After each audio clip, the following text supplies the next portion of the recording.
tight, and throughout the entire flight. Make sure you're familiar with the brace position best suited to your seat.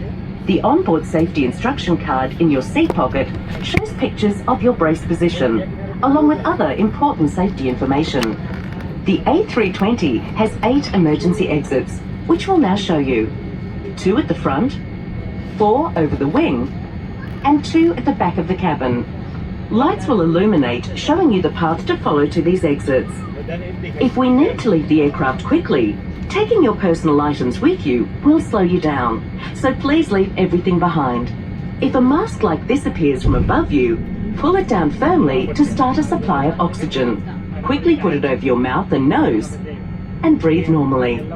Keep the mask in place by fitting and tightening the strap, and then help others around you. There is a life jacket located in the pouch under your seat. If it is required, remove the life jacket from the pouch, place it over your head,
ship the last month. That's all he wants to go. Let's kill off some more.